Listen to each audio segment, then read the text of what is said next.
Corona virus से बढ़ते कहर के चलते देश के कई राज्यों में लॉकडाउन और कोरोना कर्फ्यू के साथ सख्त पाबंदियां लागू हैं। राज्य सरकारों ने कोरोना की चेन को तोड़ने के मकसद से सख्त पाबंदियों का ऐलान किया है। कहीं लॉकडाउन तो कहीं corona curfew. Delhi, Maharashtra, UP समेत देश के 26 राज्यों और केंद्र शासित प्रदेशों में सख्त पाबंदियां हैं। हालांकि लॉकडाउन का कोरोना पर असर भी हुआ है। कोरोना के मामले में कमी भी हुई है। देश में लगातार 5वें दिन 4 लाख से नीचे कोरोना के मामले दर्ज किए गए हैं। पिछले 24 घंटे में देश में कोरोना के 3,66,499 नए मामले सामने आए हैं।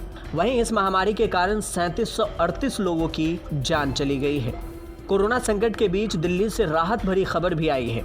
बीते 24 घंटे में दिल्ली में 13,336 लोग कोरोना पॉजिटिव पाए गए। यह आंकड़ा पिछले 26 दिनों में सबसे कम है।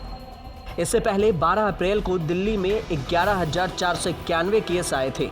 कोरोना से दिल्ली में 273 लोगों की मौत हुई है, जबकि 14,738 लोग ठीक भी हुए हैं। दिल्ली में संक्रमण की दर भी घटकर अब 22% के करीब पहुंच गई है। 3 मई को दिल्ली में कोरोना के 18,043 केस सामने आए थे।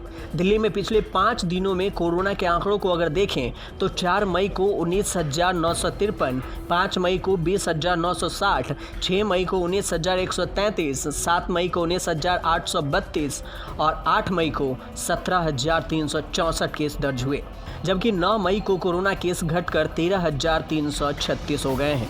वहीं कोरोना से सबसे ज़्यादा प्रभावित महाराष्ट्र में भी संक्रमण के नए मामलों में गिरावट देखी गई है।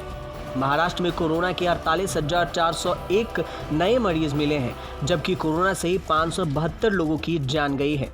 महाराष्ट्र की राजधानी मुंबई में भी ठीक होने वाले कोरोना मरीजों की संख्या लगातार घट रही है। मुंबई में कोरोना के 2403 नए केस सामने आए हैं, जबकि 3375 मरीज ठीक हुए हैं। कोरोना से मुंबई में 68 लोगों की जान गई है। वहीं रविवार को राज्य में 48,401 कोरोना मामले सामने आए। वहीं 60,226 मरीज अस्पताल से डिस्चार्ज हुए। महाराष्ट्र में रिकवरी रेट 86.4% हो गया है। इसके अलावा अगर मुंबई की बात करें तो मुंबई में भी कोरोना पॉजिटिव मरीजों का आंकड़ा कम दिखाई दे रहा है। देश में कोरोना की दूसरी लहर का प्रकोप चरम पर है। महाराष्ट्र, कर्नाटक और दिल्ली उन 10 राज्यों में शामिल हैं जहां पर रविवार को सामने आए 4,03,738 मामलों में 71.75% मरीज हैं।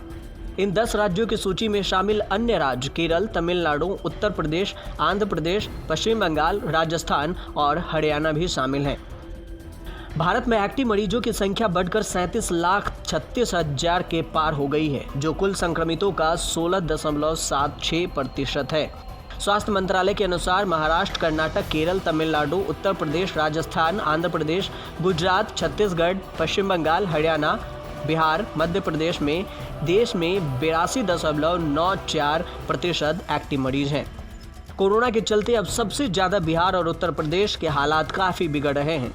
यूपी में बीते 24 घंटे में 23,333 नए मामले दर्ज किए गए हैं, जबकि 296 लोगों की मौत हुई है। वहीं बिहार में बीते 24 घंटे में कोरोना के 11,259 नए मामले सामने आए हैं। बिहार में अब तक कोरोना से 5,91,476 मरीज सामने आ चुके हैं। बीते 24 घंटे में बिहार में कोरोना से 67 लोगों की मौत हो चुकी है, जिसके बाद बिहार में कोरोना से मरने वालों की कुल संख्या 3282 हो गई है। बिहार में रिकवरी रेट 80.71% है। यूपी बिहार में सख्त पाबंदी है। बिहार में 4 मई से 15 मई तक के लिए लॉकडाउन है। हालांकि कोरोना को कंट्रोल करने के लिए राज्य सरकार लॉकडाउन जैसे सख्त कदम भी उठा रहे हैं। जिन राज्यों में सख्त पाबंदियां हैं उनमें ओडिशा, राजस्थान, झारखंड, छत्तीसगढ़, पंजाब, मध्य प्रदेश, नागालैंड, मिजोरम, अरुणाचल प्रदेश, मणिपुर, सिक्किम और उत्तराखंड भी शामिल है। राज्य सरकार और केंद्र सरकार हर हाल में ये चाहती है कि कोरोना के मामले कम हो जाए, और शायद यही वजह है कि लॉकडाउन का फायदा भी राज्य सरकारों को देखने को मिल रहा है। न्यूज़ तक ब्यूरो।